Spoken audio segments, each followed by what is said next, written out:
ভাই ডেক ভাড়া কত এখন? 400। 300-তে শিফট হবে কবে? পারাবত 18, শুভরাজ 9, তারপর রয়েছে পারাবত 11। আর ওই যে বললাম পিছনে আরেকটা লঞ্চ আছে 18। প্রথম দর্শনই আমি বলে দিলাম যে এই লঞ্চটিতে একদম হাউসফুল যাচ্ছে, তো অনেক যাত্রী। আর ওই যে দেখেন গ্যাংওয়ে দিয়ে শুধু যাত্রী প্রবেশ করেই যাচ্ছে। এই শিডিউলটা কি করা থাকে যে সিস্টেম আছে? হ্যাঁ হ্যাঁ, এই জন্য ওদিকের লঞ্চগুলো ভরা বেশি হয়, যেদিকে যাত্রী চাপে বেশি। অনাকাঙ্ক্ষিত অনেক দুর্ঘটনা ঘটে যায়, তাই এই মুহূর্তে কি পরিমাণ যাত্রী উঠতেছে, যে পরিমাণ যাত্রী রয়েছে তাতে লঞ্চটি কিন্তু ওভারলোড হয়ে যাবে। প্রবেশ করতে পারেনি লঞ্চটি জাস্ট। আসসালামু আলাইকুম দর্শক, আজ 11ই এপ্রিল, আজকে কিন্তু শুক্রবার, ছুটির দিন। আর ছুটির দিনটা কিন্তু শেষ হয়ে গেছে। তো আজকে বরিশাল লঞ্চঘাটে কিন্তু একটু হলেও বেশি যাত্রী চাপ থাকবে অন্যান্য দিনের তুলনায়। তো ঈদ চলে গেছে, অন্যান্য সময় মাত্র 2টা লঞ্চ চলাচল করে, কিন্তু আজকে পর্যন্ত বরিশালে কিন্তু 60টি লঞ্চ রয়েছে। এবং আজকে বরিশাল লঞ্চঘাট থেকে 60টি লঞ্চ ছেড়ে যাবে। আমি একে একে প্রত্যেকটা লঞ্চ আপনাদেরকে দেখাবো এবং কেমন যাত্রী চাপ রয়েছে আজকে 11ই এপ্রিল সেটি দেখতে হলে সম্পূর্ণ ভিডিওটি দেখতে থাকুন। তো চলুন আর দেরি না করে লঞ্চঘাটের দিকে যাওয়া যাক। দর্শক, প্রবেশ করছি একদম উত্তর প্রান্ত থেকে ঘাটের, এবং আমি শুরুতেই যে লঞ্চগুলো দেখতে পাচ্ছি, এপাশে রয়েছে পারাবত 18, তারপরে রয়েছে শুভরাজ 9, তারপরে পারাবত 11, তারপরে সুন্দরবন 15, অ্যাডভেঞ্চার 9, সুরবিসাদ, এবং সব শেষ দেখতে পাচ্ছেন এমবি মানামি। এরপরে কিন্তু জালকাঠি থেকে আরও একটা লঞ্চ এসে যুক্ত হবে বরিশাল লঞ্চঘাটে। তো একে একে আমি প্রত্যেকটা লঞ্চই ঘুরে দেখানোর চেষ্টা করব। আগে একটু যাই, পল্টনের কী অবস্থা সেটি আপনাদেরকে দেখাই। চলে আসলাম পল্টনে, এবং ঘাটের একদম উত্তর প্রান্তে রয়েছে বাংলা টাইটানিক পারাবত 18। আজকে কিন্তু পারাবতের 2টা লঞ্চ আছে, সুন্দরবনের আছে, অ্যাডভেঞ্চারের একটা আছে, সুরবিসাদ আছে, মানামি আছে। ঘাটে আরও একটা লঞ্চ আছে, সেটা হলো পিছনে রেখে দেওয়া হয়েছে অ্যাঙ্কর করে। এই লঞ্চগুলো চলে যাওয়ার পর ঘাটে হয়তো ভিড়বে। তো যাই আস্তে আস্তে আগাই। তো শুরুতেই রয়েছে পারাবত 18। আর ঘাটের পরিবেশটা এখনও কিন্তু দেখতে পাচ্ছেন বেশ ভালো পরিমাণে যাত্রী রয়েছে। ঘড়ির কাঁটায় এখন বাজে 7:35। তো একটু পারাবত 18 লঞ্চই যেহেতু শুরুতে আসছি, একটু প্রবেশ করি, দেখি কী অবস্থা পারাবত 18 লঞ্চে।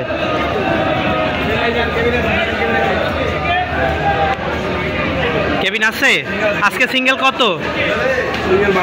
1200। ডাবল 2400। ওই ঈদের ভাড়াটা এখনো পর্যন্ত আছে 1000-এ যাবে কবে? 14 তারিখের পরে। আচ্ছা আচ্ছা। তো এখানে দেখতে পাচ্ছেন সরকার নির্ধারিত ভাড়া, যে ডেক শ্রেণীর ভাড়া 400 টাকা, সিঙ্গেল কেবিন 1200 আর ডাবল কেবিন 2400। ডেক ভাড়া এখন 400 টাকা।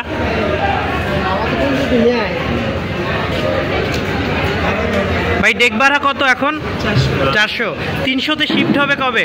আগামী 15 তারিখের পরে। 15 তারিখের পরে 300-তে আবার শিফট হবে। আর আজকে কি সিঙ্গেল কেবিন বা কোনো কেবিন কি খালি আছে এখনো? কেবিন অ্যাভেলেবেল খালি আছে। তাহলে যেহেতু এখনো খালি আছে, আজকে 60টা লঞ্চ কেন? 60টা লঞ্চ হচ্ছে অনেক শুক্রবার, তো মনে করছে কালকে অফিস টফিস খোলা হয়তো যাত্রী কিছু হবে আর কি, এই জন্য আর কি 60টা লঞ্চ যাইতেছি। আচ্ছা, যারা ঢাকা থেকে আসছে কিন্তু ঢাকা যাওয়াই লাগবে, সুতরাং এই জন্য এখন 60টাই যাইতেছি। আচ্ছা, যাক ভালো, এখনো সময় আছে 2 ঘন্টার মতো, দেখা যাক, আশা করি আস্তে আস্তে আরও যাত্রী হবে। তো প্রবেশ করলাম পারাবত 18 লঞ্চে।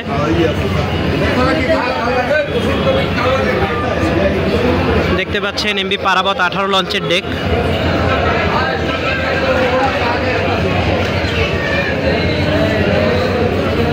নিচতলার ডেক দেখছেন, ভালোই যাত্রী আছে।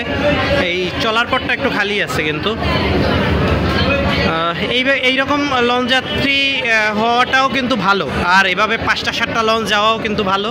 আমি মনে করি যে এতে উভয় পক্ষের জন্য এটা কমফোর্ট জোন থাকে, কারণ অতিরিক্ত যখন যাত্রীচাপ হয়ে যায় আর লঞ্চ যদি কম থাকে, সেক্ষেত্রে কিন্তু যাত্রীদের জন্য অনেক ভোগান্তি হয়, তারা জায়গা পায় না, কোন লঞ্চে উঠবে, কোন লঞ্চে যাবে, নানা রকম চিন্তা দুশ্চিন্তা। এই লঞ্চ থেকে ওই লঞ্চে শিফট হয়। এখন এই লঞ্চে যে প্রবেশ করবে আর যে এই লঞ্চে এইরকম একটা ফাঁকা জায়গা পেয়ে যাবে, তার জন্য কিন্তু আর দ্বিতীয় আরেকটা লঞ্চ চেক করার দরকার হয় না। তো ফ্যামিলি নিয়ে আপনি কয়টা লঞ্চ চেক করবেন? তো একটু প্রবেশ করি দোতলায়, দেখা যাক দোতলার ডেকের কি অবস্থা। এই হচ্ছে পারাবত 18 লঞ্চের দ্বিতীয় তলা। দ্বিতীয় তলায় ডেকও বেশ ভালোই ভরা আছে, আর পিছনের দিকটা দেখতে পাচ্ছি কিছু অংশ খালি। যেটা বলছিলাম যে লঞ্চ ঘাটে আসলে কিন্তু আপনারা এখন জায়গা পেয়ে যাবেন, কেবিন পেয়ে যাবেন। এই সময়টা কিন্তু আপনারা বেশ আরামেই যাতায়াত করতে পারবেন, এটা ভালো একটা দিক। পিছন থেকে একটা ছোট লঞ্চ আসতেছে, দেখি আপনাদেরকে দেখাতে পারি কিনা। মেঘদূত 1 আসছে।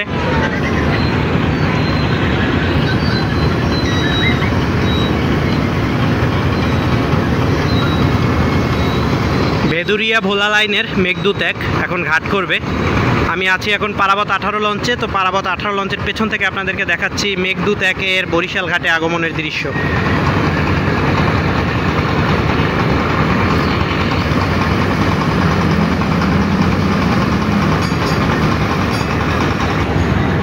একটু দেখি পারাবত 18-র পরে যে লঞ্চ শুভরাজ 9, এই যে দেখেন পারাবত 18, শুভরাজ 9, তারপর রয়েছে পারাবত 11। আর ওই যে বললাম পিছনে আরেকটা লঞ্চ আছে, সেটা হচ্ছে কীর্তনখোলা 10। এই লঞ্চটিকে আড়াআড়িভাবে রাখা হয়েছে। এই লঞ্চটি আজকে কিন্তু সার্ভিসে নেই, রাখা হয়েছে। তো পরবর্তীতে যখন এই লঞ্চগুলো ছেড়ে যাবে, কীর্তনখোলা 10 এসে ঘাট করবে। পরবর্তী দিন হয়তো আগামীকালকে কীর্তনখোলা 10-এর ট্রিপ আছে। দেখলেন পারাবত 18 লঞ্চের কী অবস্থা। তো আমি এখন ঘাটে যাচ্ছি, আবার পাশে থাকা যে অন্যান্য লঞ্চ আছে সেগুলো আপনাদেরকে দেখাবো। চলুন যাওয়া যাক। যাওয়ার আগে আরও একবার পারাবত 18 লঞ্চের ডেকটি আপনাদেরকে দেখাই।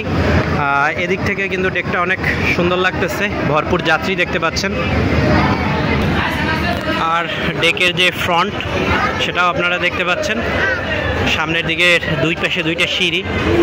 এই কাজগুলো কিন্তু রিসেন্ট করা হয়েছে ঈদের আগে। এখানে লাইটিং এবং এই যে ডেকোরেশন, পেইন্ট, এই দরজা টরজা, এগুলো সব কিছু কিন্তু আবার নতুন করে সুন্দর করে সাজানো হয়েছে। এই যে একটা স্টাফ কেবিন দেখেন, এগুলো হচ্ছে স্টাফ কেবিন, ভাড়া কিছুটা কম। আর আজকে কিন্তু পারাবত 18 লঞ্চের ডেকে আমরা দেখতে পাচ্ছি ফ্রন্টে অনেকগুলো বাইক রাখা হয়েছে। তো বরিশাল থেকে কিন্তু বাইকাররা তাদের বাইক নিয়েও ঢাকা যাচ্ছে। এখন আসছি পল্টনে, আস্তে আস্তে যাচ্ছি সামনের দিকে। আমার সামনে রয়েছে এখন শুভরাজ 9। এপাশে শুভরাজ 9, পারাবত 11, সুন্দরবন 15। একটু শুভরাজ 9 যাই। শুভরাজ 9-এর ডেকটা আমার অনেক পছন্দের, অনেক কালারফুল একটা ডেক।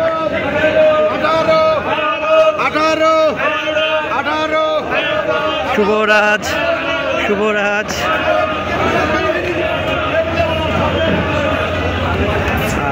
এই হচ্ছে শুভরাজ 9 লঞ্চের নিচতলা ফ্রন্ট।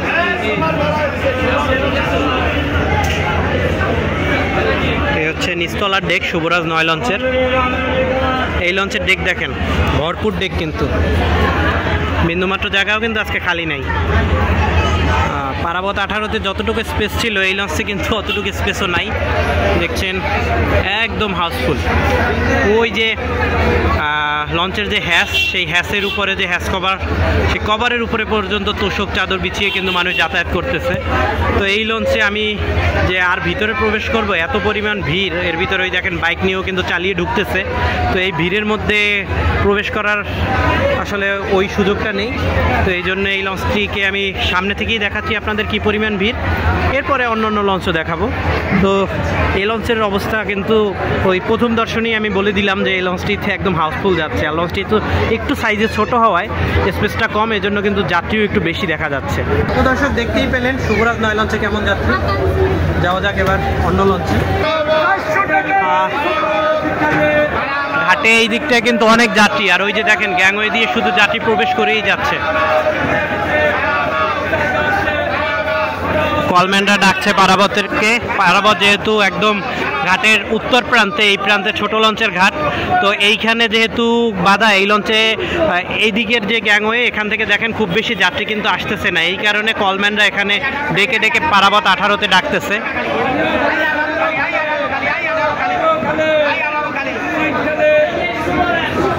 আচ্ছা, লঞ্চের যে ঘাট করা হয়, এই শিডিউলটা কি করা থাকে যে পারাবত 18 এই পাশে ঘাট করবে, মাঝখানে ঘাট করবে? সিস্টেম আছে।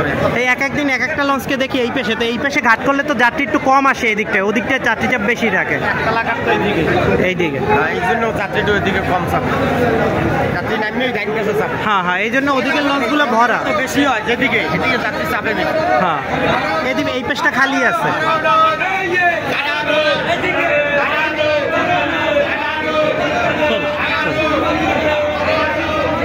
দর্শক দেখলেন পারাবত 18 এবং শুভরাজ 9, এরপরে যাচ্ছি পারাবত 11 লঞ্চে।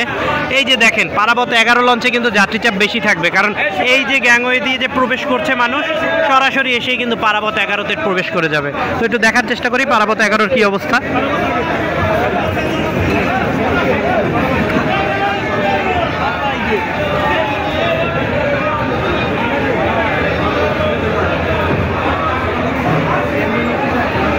এই যে আজকে কিন্তু বড় করে লেখা সামনে কেবিন খালি আছে। ভাই কেবিন কি খালি আছে? দেখ মাশাআল্লাহ, লঞ্চ তো আজকে অনেক, 7টা লঞ্চ। কত করে সিঙ্গেল কেবিন? সিঙ্গেল কেবিন 1200 টাকা, সরকারি ভাড়া হলো 1676 টাকা, নেই 1200 টাকা, তারপর কেবিন খালি। আজকে লঞ্চ বেশি কেন? এই কারণে লঞ্চ বেশি, আর সবাই আইছে বরিশাল। এখনো সময় আছে, যে আশা করি যে কেবিন ভরে যাবে ইনশাআল্লাহ। আর 1000 টাকা কেবিন আবার কবে বিক্রি হবে? আর 2 ডাক্তারে একটু পারাবত 11 লঞ্চের ডেকের অবস্থাটা দেখি এবং আপনাদেরকেও দেখাই।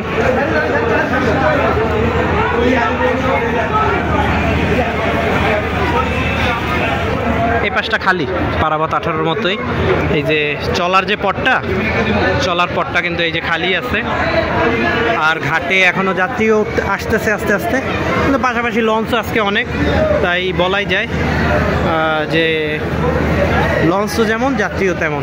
অনেক বেশি যাত্রী চাপ, কিন্তু সে তুলনায় যে লঞ্চ নেই বিষয়টা এমন না, আজকে লঞ্চও আছে যাত্রীও আছে। তো যাচ্ছি পারাবত 11 থেকে, অন্যান্য লঞ্চে কি অপেক্ষা করতেছে। পরে যে লঞ্চটি রয়েছে এটি হলো সুন্দরবন বহরের ছোট হাঙর। আমি বলে থাকি এটাকে ছোট হাঙর, এবং সুন্দরবন 16-কে বলি বড় হাঙর। তো এই ছোট হাঙরে একটু প্রবেশ করে দেখি যে ছোট হাঙরে আজকে কীরকম যাত্রী হলো। প্রবেশ করছি সুন্দরবন 15 লঞ্চে, দেখা যাক।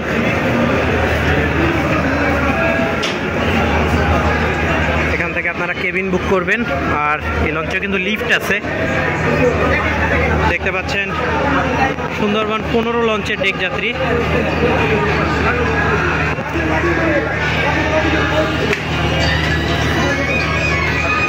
টিভিতে হিন্দি গান চলছে, এদিকে সালাত আদায় হচ্ছে, তো কি একটা পরিস্থিতি। যাই হোক, যাত্রাপথে সবারই সৃষ্টিকর্তাকে বারবার স্মরণ করা উচিত। এখন দেখতে পাচ্ছেন সুন্দরবন 15 লঞ্চ, এবং ভালোই যাত্রী হলো। তো দেখা যাক অন্য লঞ্চগুলোর কী অবস্থা। আজকে কিন্তু দুইটা স্পিড মাস্টার আছে, এমবি মানামি এবং অ্যাডভেঞ্চার 9। তো আগে একটু অ্যাডভেঞ্চার 9 লঞ্চটাকে আপনাদেরকে দেখাবো যে আজকে অ্যাডভেঞ্চার 9 লঞ্চে কেমন যাত্রী রয়েছে।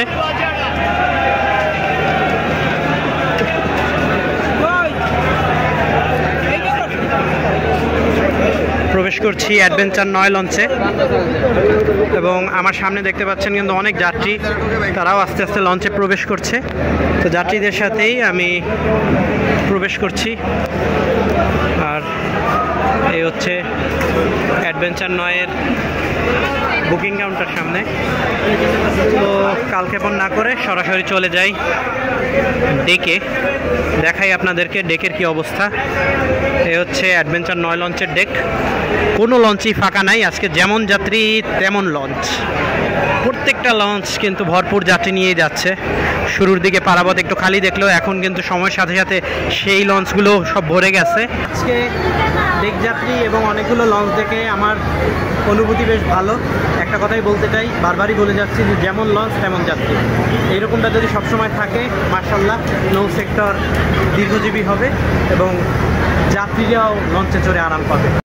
দর্শক, অ্যাডভেঞ্চার 9 থেকে বের হলাম অনেকদিন পরে। সুন্দরী সাত মানে সুরভি সাতকে কিন্তু পেয়ে গেলাম ঘাটের দক্ষিণ প্রান্তে। আর এই দক্ষিণ প্রান্তে লঞ্চ থাকা মানে এই লঞ্চে কিন্তু যাত্রী চাপ অনেক বেশি হওয়া। তো দেখা যাক সুরভি সাতের কি অবস্থা। সামনে তো অনেক যাত্রী দেখতে পাচ্ছি।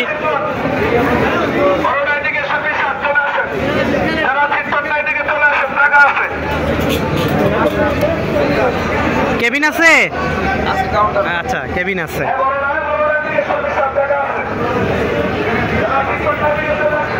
তো প্রবেশ করছি ডেকে, দেখানোর চেষ্টা করছি কি অবস্থা। তো এই হচ্ছে সুরভি 7 লঞ্চের ডেক।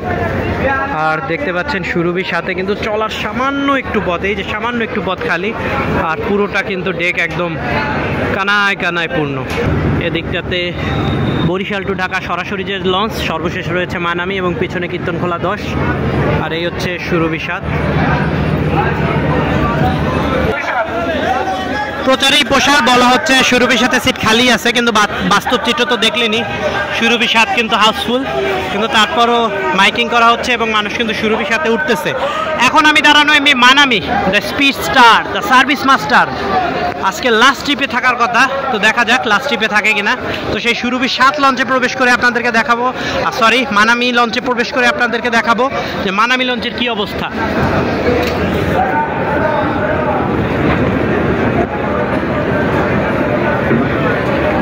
দেখেন অন্যান্য লঞ্চের ফ্রন্টের থেকে কিন্তু এই লঞ্চে যাত্রী চাপ অনেক বেশি। এই যে বার্গেনিং চলছে।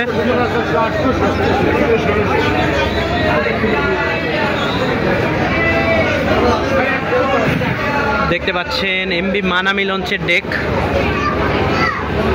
হাউসফুল, যাত্রী চাপ রয়েছে বেশ। আর মানামি সবার পছন্দের একটা লঞ্চ। আমি দোতলায় আপনাদেরকে দেখাবো কি অবস্থা।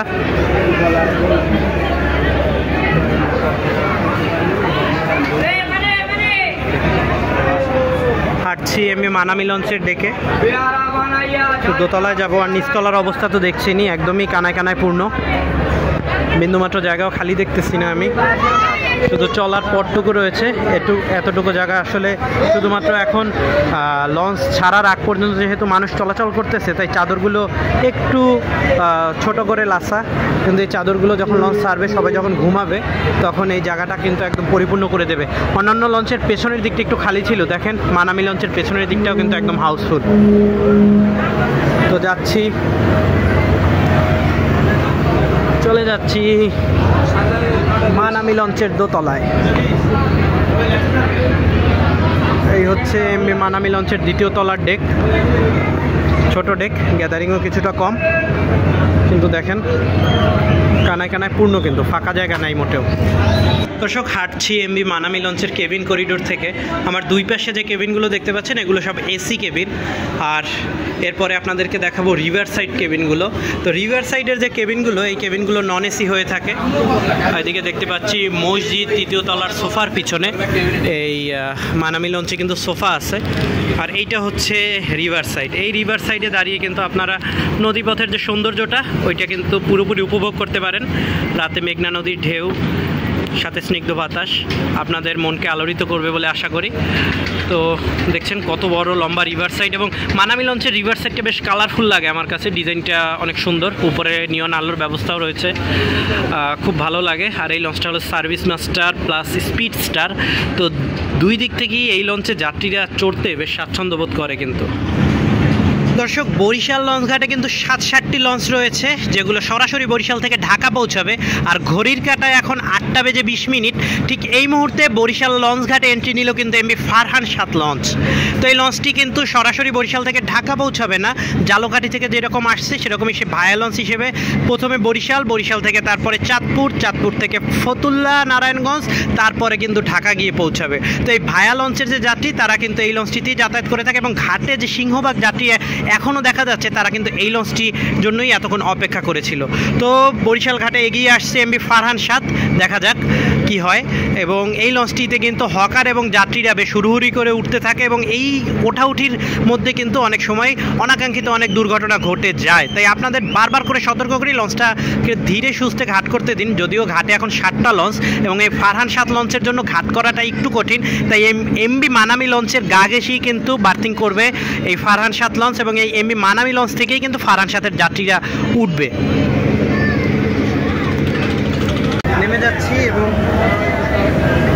গিয়ে আপনাদেরকে দেখাবো ভায়া লঞ্চ আসছে ফারহান 7, সেই ফারহান 7-এর কি অবস্থা। দর্শক দেখতে পাচ্ছেন ঘাটে আসা ফারহান 7 লঞ্চে কিভাবে যাত্রী উঠতেছে আর কি পরিমাণ যাত্রী। এরা সবাই কিন্তু চাঁদপুরের যাত্রী। তো বরিশাল থেকে চাঁদপুর যাচ্ছে এমবি ফারহান 7 লঞ্চে, এবং সবাই কিন্তু এই যে এমবি মানামি লঞ্চ থেকে, তারপরে কিন্তু মানামি লঞ্চের এই যে সামনে ফ্রন্ট, সেই ফ্রন্টে থেকেই কিন্তু এই যে ফারহান 7 লঞ্চে ওঠার চেষ্টা করতেছে। দর্শক, চলে আসলাম মানামি লঞ্চের ফেন্ডারে। এখান থেকে দেখাবো যে ফারহান 7 লঞ্চে কিভাবে যাত্রী উঠতেছে। আর এদিকে দেখতে পাচ্ছেন ফারহান 7 লঞ্চের কিন্তু এই যে সামনের ফ্রন্ট, দ্বিতীয় তলার ফ্রন্ট সব কিন্তু বুকড। আর এই মুহূর্তে কি পরিমাণ যাত্রী উঠতেছে।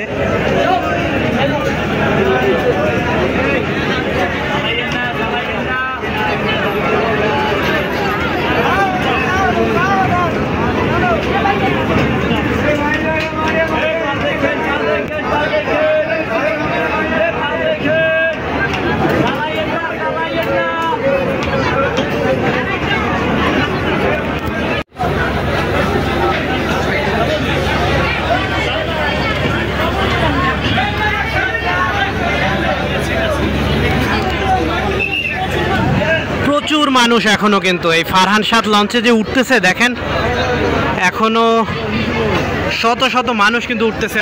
লঞ্চ কিন্তু ওই যে অলরেডি হাউসফুল দেখতে পাচ্ছেন, লঞ্চের ডেকে কিন্তু মোটেও খালি নেই। কিন্তু তারপরও চাঁদপুরে যেহেতু মাত্র একটি মাত্র লঞ্চ, তাই দেখেন কীরকম যাত্রী উঠতেছে।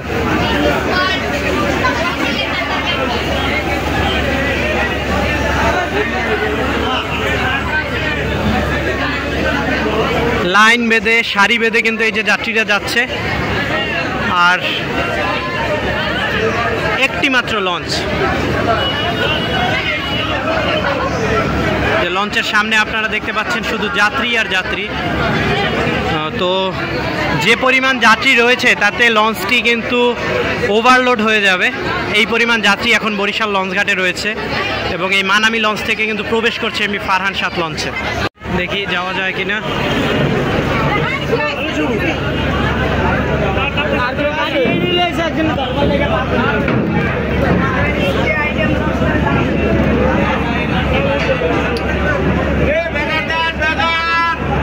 এই যে ব্যাগার দিয়ে দেওয়ার কথা বলছে একদম লাস্ট মুহূর্তে, তাই আর লঞ্চে প্রবেশ করলাম না। তবে বাহির থেকেই দেখছেন কি পরিমাণ যাত্রী রয়েছে, এবং জালকাঠি থেকেই কিন্তু লঞ্চটা একদম ডেক পরিপূর্ণ করে আসছে। ঘড়ির কাটায় 8টা বেজে 38 মিনিট, এবং ঠিক এই মুহূর্তে ব্যাগার দিয়ে দিল 20 থেকে 38, মানে মাত্র 18 মিনিট ঘাটে ছিল কিন্তু এমবি ফারহান 7। তাই যারা ফারহান 7-এর যাত্রী তারা খুব দ্রুত সময়ের মধ্যে ঘাটে আসবেন। আর যারা যাত্রী নয়, 8:30টার পর আর 1 মিনিটও এই লঞ্চে স্টে করবেন না। দেখেন আমি নিজেও কিন্তু লঞ্চটিতে প্রবেশ করতে গিয়েছিলাম, কিন্তু প্রবেশ করতে পারিনি। লঞ্চটি জাস্ট অল্প একটু সময়ের মধ্যেই ছেড়ে দিল।